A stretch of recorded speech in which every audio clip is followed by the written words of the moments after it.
welcome back. And of course, as was mentioned earlier in the show, the focus of this segment is going to be on Caricom and Caricom's single market and economy. Joining us for this conversation is Tricia Gideon and Barris Ford-Codd, both trade economists with the Directorate of Foreign Trade. Good morning and welcome. Good morning. Thank you.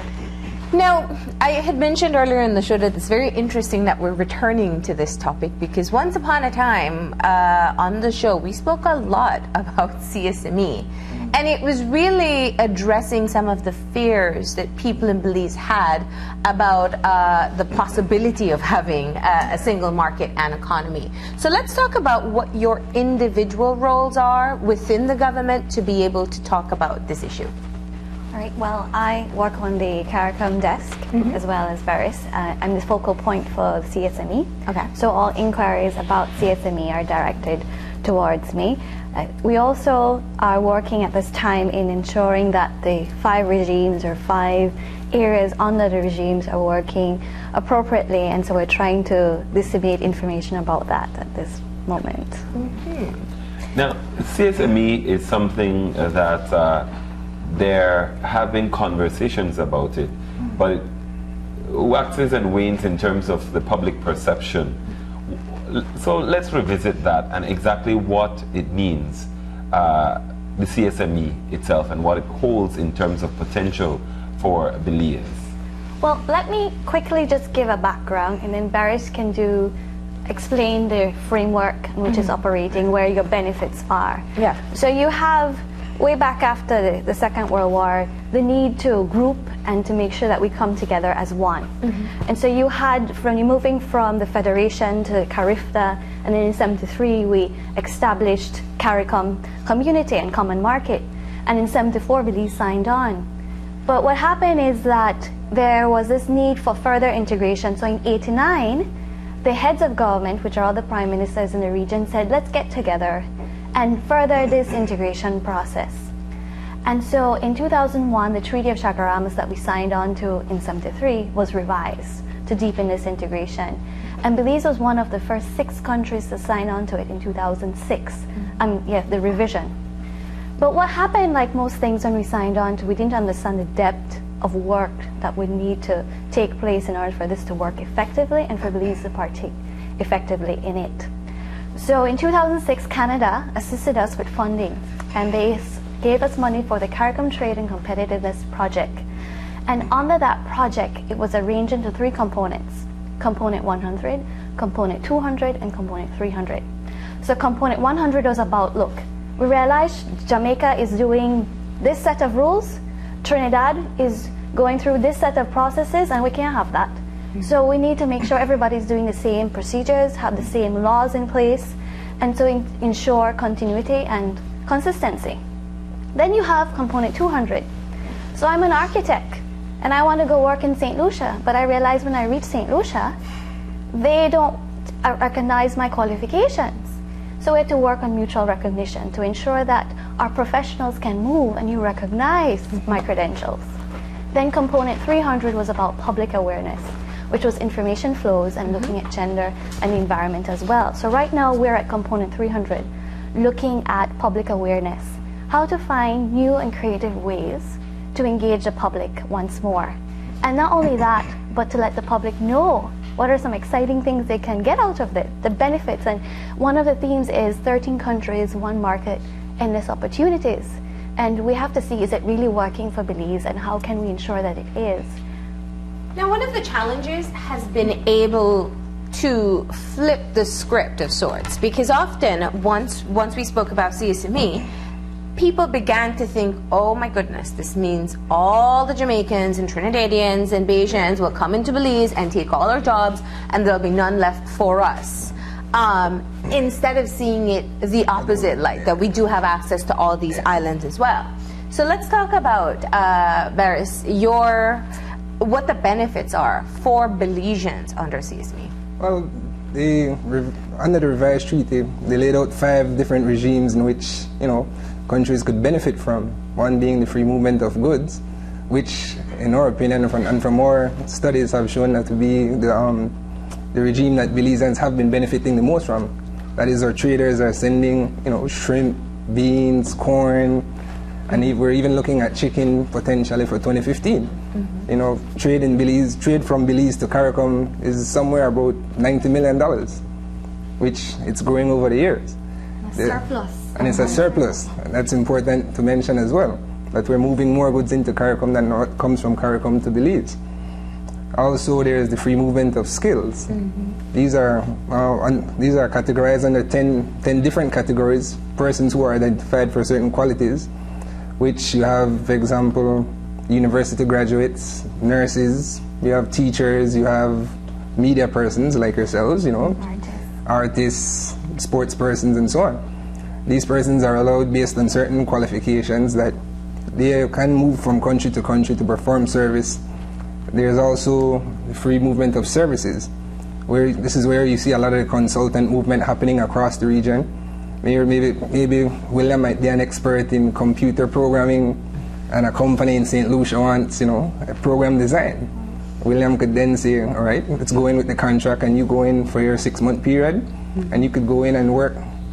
You collect your money in St. Lucia, you get taxed there, and when you come back home, you come back with your money essentially tax-free, because it's been taxed already.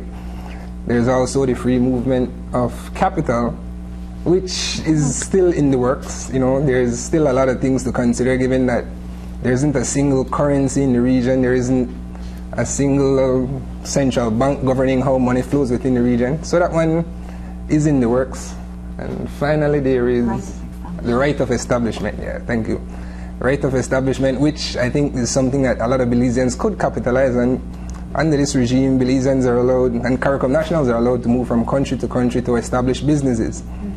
So what you do, you go in with the proof of financial resources, your business plan, you know, basic things like a police record, and you're allowed to set up business. And once you've met certain criteria established under the revised treaty, you're allowed to stay in country, so as long as business is happening, which possibly could be indefinite. Now, would you say that Belizeans are capitalizing on the opportunities that exist under CSME? Not in the least bit, in my opinion, at this point in time. I mean, there's a lot of different challenges that we face. For one, we're so far away from Caricom. Travel, we don't have any direct flights to get from Belize to Jamaica or Belize to Trinidad. We have to go through Miami, or else they can hop on a plane and go country to country. So that's one of the issues. And secondly, some of our national infrastructures aren't in place as it, where we feel like we could be competitive. Because when these countries like, you know, UA, you have like the UTTs and these type of schools that have reached a certain level and a certain standard in which people are, you know, even from a practical standpoint, people are competitive, but in your mind, it's the thing, that's the conditioning factor in your mind when you come through these institutions, is that you could go anywhere and you could stand on your own 2 feet. The travel issue is a big one. I mean, it's not only time that you'll invest in terms of getting into the Caribbean, but also a lot of money. Yeah. How do you circumvent that problem? I don't know if we know a black or white answer how to circumvent it, but we are very conscious of it, and it's tabled every time we enter discussions with trade agreements. How do we get ahead of this transportation, not only Caribbean, but with Central America as well. So we've looked at maybe air carriers, how do we then create direct routes, but the problem is how many people travel from Belize to Jamaica? So if you do a direct route from Belize to Jamaica, will it be profitable? And how do we change that? So it's always on the table. There have been studies as well to look at how we can address it, and still nobody has a black or white answer to say, we got the answer here, we can move forward on it. But it's surely an issue all the time about how we make sure that we can facilitate travel. One of the things that is a part of the conversation for all of Caricom is whether it's a pipe dream, whether it's relevant, whether this is something that we're not trying to fit a round peg into a square hole, that we're trying to make something just because we want to be a part of Caricom. Is it a realistic undertaking from the government's perspective and from where you sit, that Belizeans can actually capitalize on the opportunities that are supposedly existing in the Caribbean? One of the questions that have been always been raised is, why don't we just assimilate or integrate with Central America? And the problem is, there's this idea of being misplaced. Are we really Caribbean? Are we really a part of Central America? Where do we belong, and where will we fit effectively? And when we look at Caricom, Caricom came about not because of economic reasons, but because of political and cultural and history that really started the whole process. And that is really what has been driving the process. Now we've reached 2014 and 15, and we ask, so what else can we get from it? And so we look at our trade statistics and said, all right, it's working here, but why isn't it working here, people? And one of the issues is that people aren't aware of Caricom, first of all. So if you're not even aware, how do you even begin to tap into that market? If you don't feel connected to the region, how again do you benefit from it? So we're hoping with the public campaign, which is not only our ministry, but really reaching out to the public. For example, going to restaurants when we have Caricom Week, which is June 28th to July 4th, trying to have the civic pride and also this community pride, and July 4th is Caricom Day. How do we ensure these institutions? How can you incorporate Caricom activities so that you can start pushing people, say, look, there's a market of 14 million people. Why don't you just go out there and see where your opportunities lie as well? Why are you afraid to move to the Trinidad, or why are you afraid to go out and see what many opportunities that may be out there for you? Because we are not aware that we could have gone. And if you do a survey right now, how many people know they have a right? They have a right to go and live and travel in Barbados. They don't see that. They see, well, why don't I just go next door? And the fact is, you don't have a right to go and live and travel in Guatemala. So until we can really encourage the public to know and to be aware of what's happening, the system won't work for us. But how much of it is, I understand what you're saying about the educating the public, but the enabling environment, it's the how, you know, what kind of an environment is being created in the Caribbean to make that move not as difficult as finding transportation, for example. Because I think that's a big part, the cost considerations just to get from Belize to Trinidad is tremendous, you know? So the environment, how are the countries working together to really create an enabling environment that when you go there, a foreigner from North America is not more welcome and accepted and easier to become an investor in that particular economy than a fellow Caribbean person, because that is a part of the challenge as well.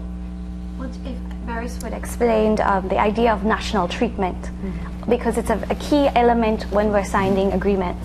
That would probably help in bringing about some answers. Yeah, the thing with national treatment, it's a basic principle of international trade, where countries who are part of any regional bloc agree that you must treat anybody within the bloc as you would your own national. We're not saying Jamaicans are going to be Belizeans, but when you do any type of engagement in any office, say any government office, say the company registry, for example, they're supposed to be treated the same in terms of amount of applications they need to fill, paying national fees, the fees that they're supposed to bring in.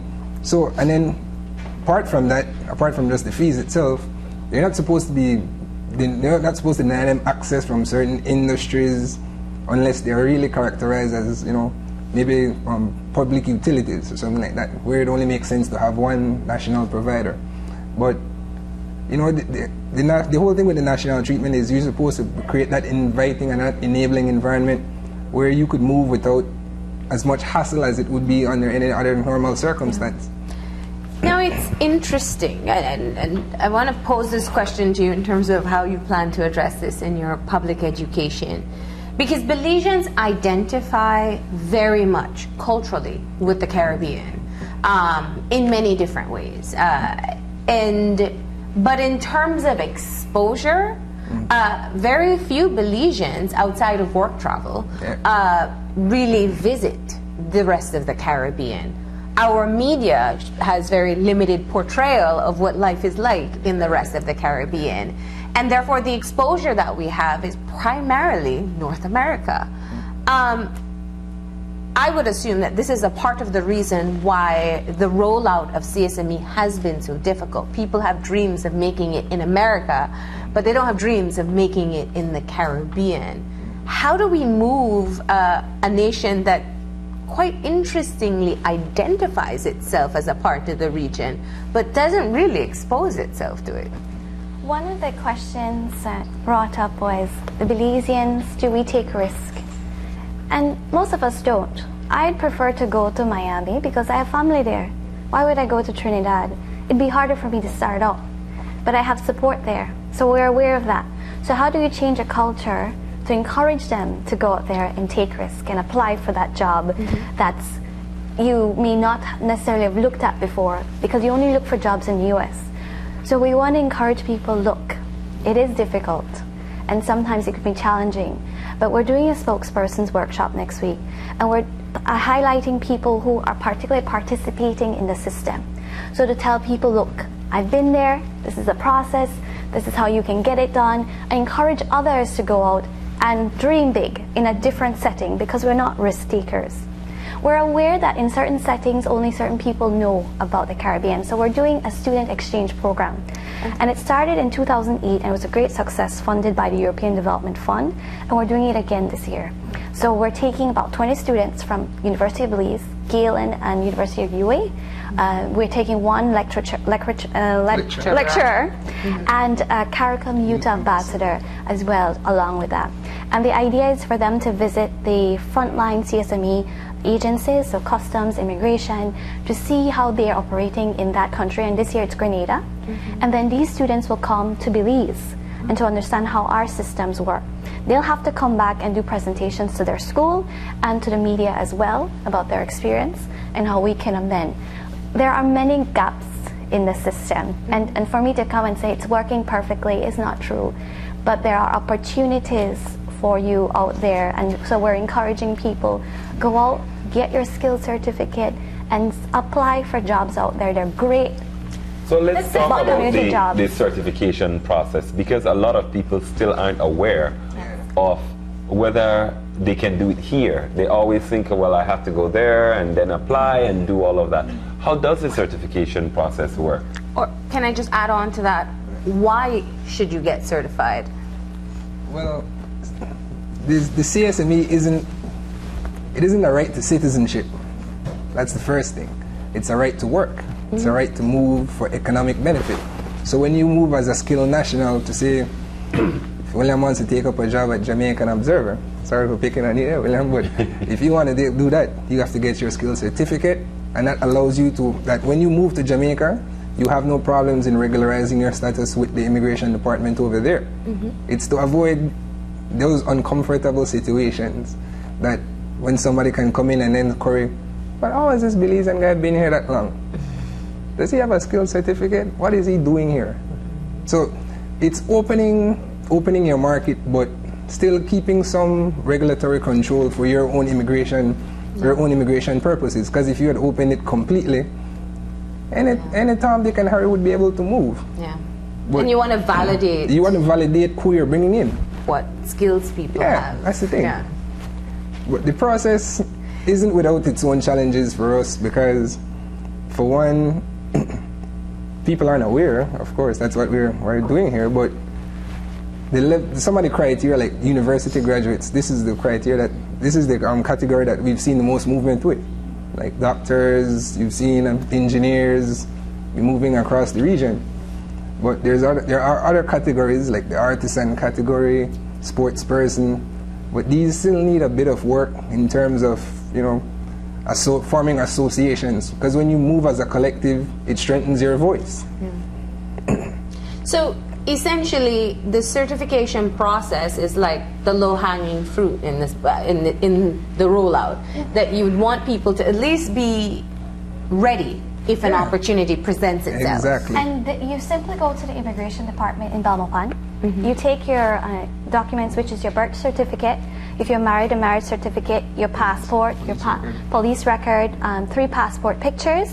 You take that to the immigration in Belmopan. They will give you a letter that you must take to the Ministry of Education so they can verify your original documents, that if you have a diploma or if you're whatever certificates you may have, education has to verify the process. Once you take it to education, they then write a letter over to immigration stating this person has brought in their documents, we're verifying it. When they're finished, they will say go ahead. Immigration then will write you, I think a week later, to indicate to you that your paperwork is ready. Now, what may delay the process is that the minister does have to sign off on it. Once you get this skill certificate, you can then now apply for jobs within the region. The process should take 2 to 3 weeks, and we encourage you, it's for life. Yeah. It's right now, so we've encouraged people to go and start because there isn't a fee attached, but in the future it'll be $221. So please, So do it now. please, it's for life. Can you be declined from getting? You can if your paperwork isn't in order. At the moment, what is happening is, let's say you go in as a media worker, and 2 years from now you decide you want to be a lawyer, and you'd have to get another skill certificate. Okay. But what we're trying to work on is an online process where you can go online, apply for a skill certificate, and update your skill certificate. So your skill certificate will have I'm a media person and a lawyer as well. Now, as you're rolling out a public campaign, so to speak, how do you get John and Jane Public to actually latch on to this idea? Because at a certain educational level, people might see it as, you know, some potential, but when you start talking about average people, they may not see it as having inroads for them. So how far-reaching are the opportunities? It's one of the challenges that we face because speaking with persons from the CSME unit out in Barbados and Guyana, they made it aware to us that most of the Belizeans who go out are the ones who are going out for the vice president jobs and the CEO jobs. The high level, yeah. Yeah, the high level jobs because it's less risky for them. Given that you know when you move here, you're moving to, if you say Carib Export or Caribbean Development Bank or Caricom Secretariat, which are all, you know, well remunerated jobs. But the way out for the skilled nationals especially, these 10 different categories allow for movement of non-graduate teachers. Teachers who've been in the system, who've come through, say, a teacher's college. Similar with nurses, because some of these countries have nursing schools, like St. Vincent has a very regionally renowned nursing school, which isn't technically a tertiary level institute, but it's like a well-crafted and well-developed certificate program. So these persons are allowed to move across the region.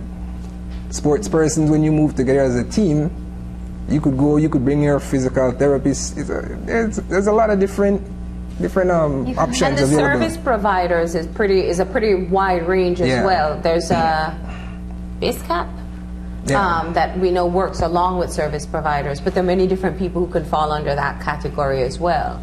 Yes. And I know that they have spoken a lot about IT, where you won't even have to relocate. You can just offer services from here in Belize. So given the fact that there are these wide-ranging options, other than you mentioned earlier that that we're not particularly risk takers, how do we urge people to seek the opportunities? Young people, especially in Belize, talk about wanting jobs and having limited options. Don't want to settle for a call center. How do you encourage them to really open their eyes to the fact that the job market is not just Belize anymore?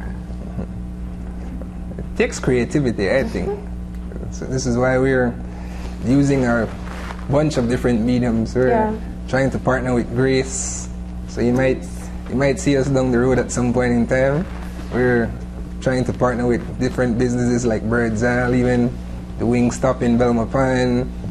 Trying to reach out to all these different entities that people don't normally think about or using to get across this type of message.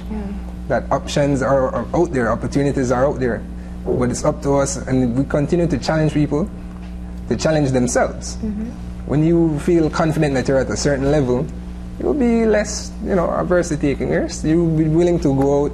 You'll be willing to challenge yourself. Because we've seen over the past, I think it was a couple months ago, that I always remember this story that Channel 5 ran about underemployment in Belize, where the young lady who comes back with the forensic science degree moves over, works in a bank now, which is good for her, but it leaves something missing in the fact that you spent 3 years doing this course, and now you can't find nothing at home. But what if there's something in Jamaica? What if there's something in Trinidad, in Barbados, where you could say, time to go out there, hone my craft for a couple of years, and when you come back home, the system could very well be developed. Or unique skills that there's a market for in Belize, fashion design, for example. It's starting in Belize, but in the rest of the Caribbean, it's a lot more. It's much bigger in Trinidad, and much more lucrative. With Carnival just going by yesterday, it's much more lucrative in that part of the region until the industry begins to develop at a certain level. But if you're allowed to practice your craft, and what's the degree? What was the real purpose of the degree? Was it just to say you have a degree? Because I'm pretty sure, and I'm a communications guy, so you relish the opportunity to say, go out, today we could reach out to 20,000, 25,000 people, whatever the viewership is. You could use their communication background to reach out to students, to help guide them along the way, get messages out, positive messages out that could help them uplift themselves. So when you're using what you've learned in school, it adds a sense of pride, a sense of self-actualization, which opening yourself to a larger market, or a larger market being open to you, that's the real benefit I see in it. Yeah. Now, I think a part of the conversation that needs to be had is, we spoke a little bit about it earlier, about the cultural ties that we have with the Caribbean, but our geographic location in Central America. And for a long time we've spoken about Belize being a bridge. And I think still there's a sense of schizophrenia of what are we, and we can we exist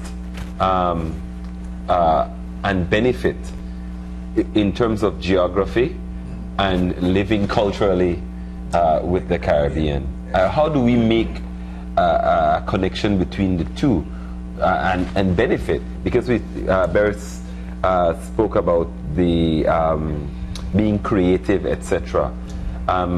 Is that a part of the challenge, that we have not reconciled exactly who we are and what we could really champion as Belizeans to the rest of the Caribbean? I think that is one of the problems, but also enough information how it's going to work effectively, because the potential is there. And here's the example: in Trinidad, they have been targeting a lot of the Central American countries and closed on many trade agreements. As you know, Belize has closed on Guatemala with a partial scope agreement, and we're looking at other countries. But because we're not going out there with the aggressive attitude of targeting some of these economies, not only economically, but culturally connecting these ties, what's happening, other people are showing us that we can take advantage, and it's possible for us to do it. So I say, yes, we can do it. I think we can reconcile both entities, Caricom and SICA. But the problem is, are we prepared to implement the agreements effectively? So right now, we have some challenges in implementing Caricom and coming fully implemented. So when these instruments or arrangements are in place, and we become one, then we should take the other step and see how can we then mesh this with SICA and Central America. But we cannot jump in and not completely finish what we're doing here and understand what we're doing here, so that it can work effectively for us, so we can make Central America work for us. Now, I just wanted to shift the conversation a bit, because we have focused a lot on skilled workers moving out, and there's also the opportunity, we know that the opposite end, you can recruit workers from outside of Belize as well. But let's talk about the trade side and see what the successes have been in that area under CSME. Well, as we had mentioned with the trade for goods, Belize Invest magazine actually has an article in it that our intelligence unit had had written about 2 months ago. So you can look at that magazine and look at the trade flows going from Belize, and it has been steadily increasing. So 2013 was we saw the highest amount of trade going into Caricom. Like the service providers, what we see is the opposite. We see that people from the Caricom side are coming to Belize. As you can see, many consultants come.